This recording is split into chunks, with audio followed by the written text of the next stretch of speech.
you just kind of have to grow up. And so for me, in high school, I had to go through some family difficulties, and so I'm just really thankful that, you know, I had people like Miss Bosher and my grandpa and my dad and my mom kind of just get me through it. So, yeah.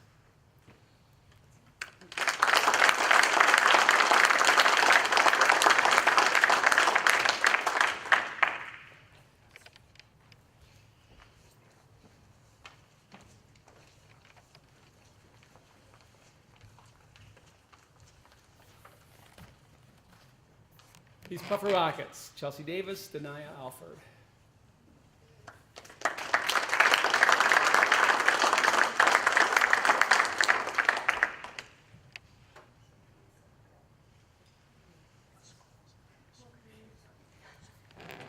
Hello, everyone. So this is my first year as college advisor at Reese Puffer. The counselors were not able to make it today from makeup SAT testing, so we were a little bit in the dark about this process. So Mia was not prepared to speak. So I'll just kind of go over things a little bit. Honestly, I do not know a ton about Mia, or I didn't prior until this week. We had met a couple months back just about what her college plans were and different options for her in regards to that. She will be attending Muskegon Community College in the fall and would like to be a medical assistant, which is amazing. So she also likes helping people. Mia is one who is extremely independent. I'm 22, almost 23, and I'm struggling with paying bills and working and managing everything in the adult life. Mia's been doing that for years already, and she's 17. She lives on her own. She works to pay rent. She has a couple roommates. The hours that she puts in at work are immense for someone this age, and also handling her workload with high school and other involvements she has. She was at the Career Tech Center in Allied Health. She's done that the past 2 years there now. So the workload there is pretty heavy homework-wise. So she will work after school and then be up late doing homework on a daily basis. She also has an internship where she works at a school with children, helping out there as much as she can. So this young woman is extremely involved, independent, driven. She refuses to take no for an answer, and she'll do whatever it takes to get to where she wants to be. And although we haven't known each other super long, I am so lucky just to have gotten to hear her story over the last week. Even just driving over here together today, I mean, you're an incredible individual, and so I'm super lucky to be standing up here with her. Yeah.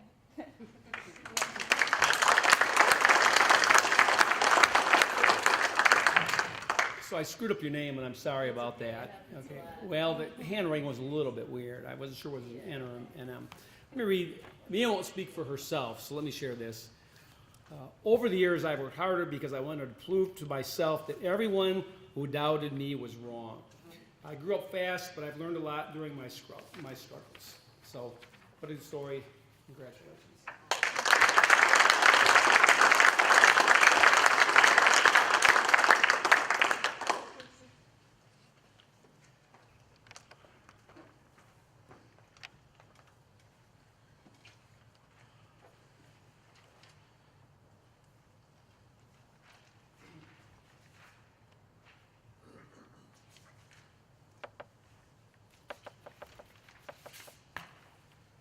We've been accused over the years of designing a program that people need to bring their Kleenex to, and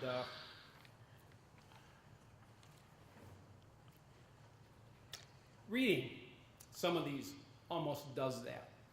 So I'm going to bail right now and introduce you to two remarkable people from Mona Shores. That would be Amaret Clausen and Tanner Gentry.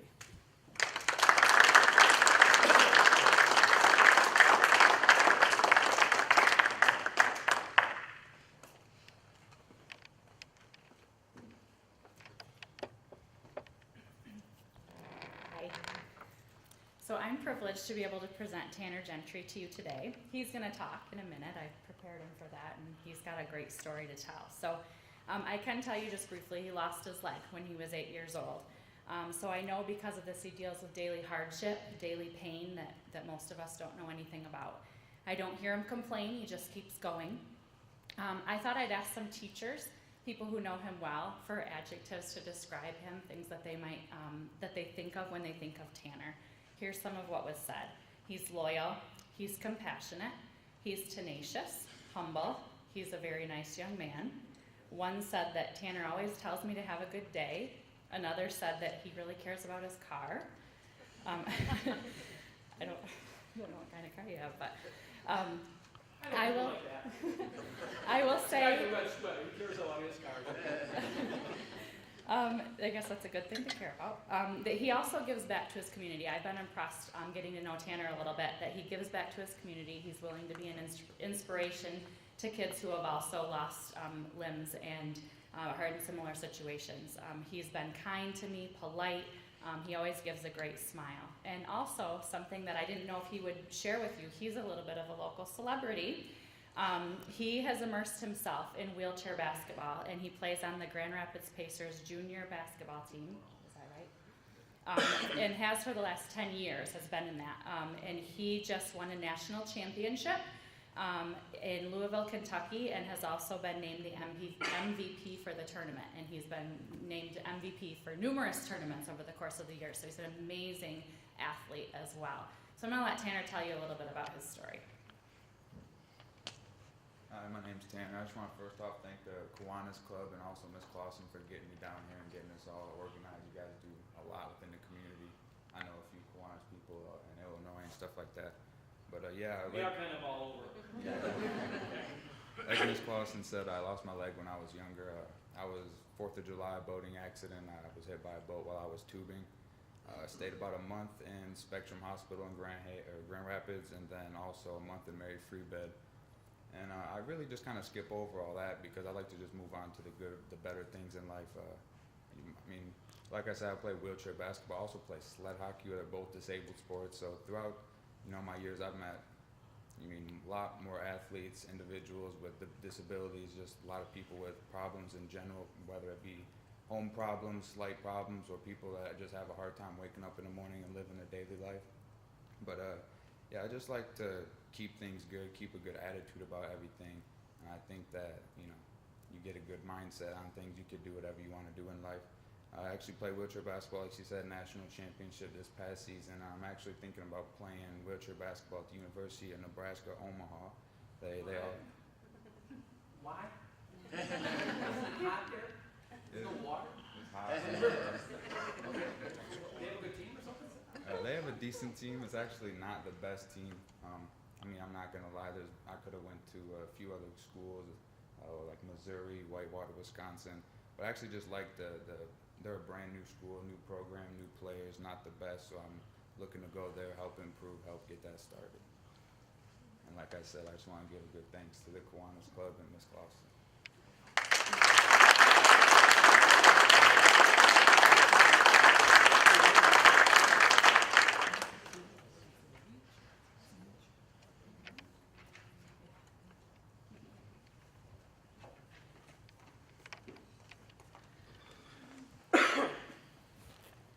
Well, we have a few schools that weren't able to come some wimpy excuses like make up standardized testing or something like that. But you'll read about them in the paper when it comes along. Those folks with the testing are Oak Ridge's William DePender and Ravenna's Emma Snook. So they have interesting stories. You'll see those when it gets reported in the media. Gabriel Guzman from Montague just couldn't make it today. So we're doing without those three folks, but we'll communicate with them. Well, Denise, we saved the story for last. So you and Cameron get to come up and tell us about the story. So we have Denise LeClaire and Cameron Smallaghan from Fruitport High School.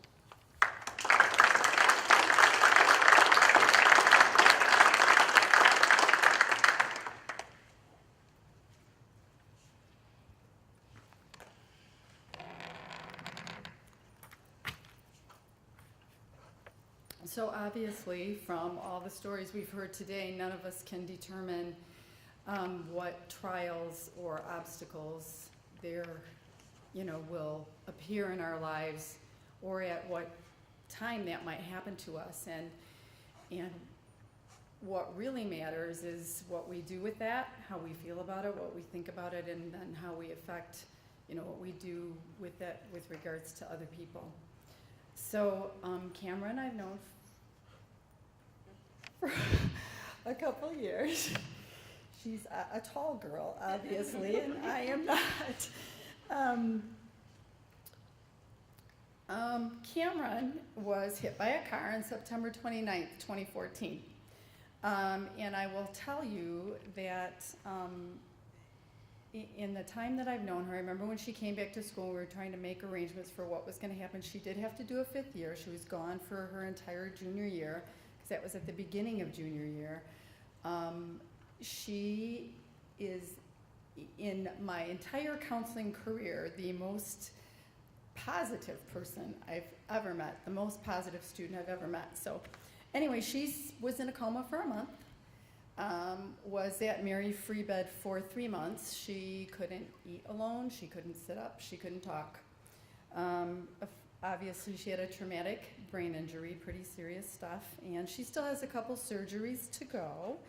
But she was gone that whole year. She came back the next year, which was last year, which would have been her senior year, and I know she was incredibly disappointed that she couldn't graduate with her class, but she came back this year and has gotten excellent grades and has plans for her future and things like that, and she was so excited to be back after missing that whole year.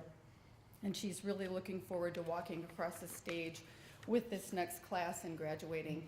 And Cameron doesn't mind talking about this. She doesn't mind sharing about it and telling people her story. And I think it's an important story to tell because of the way she looks at it and the way she feels about it. Actually, when we were driving over here and she was saying to me, Miss LeClaire, I really don't mind talking. And honest to God, she does love to talk. She'd probably take all of your time to talk if she could. And something she said to me just, it just really hit me, because sometimes we think about the trials in our lives and we don't, we think they're horrible, but, it really isn't how you look at it. And she said, my accident doesn't bother me. It happened. And it doesn't define me, and I'm alive, and that's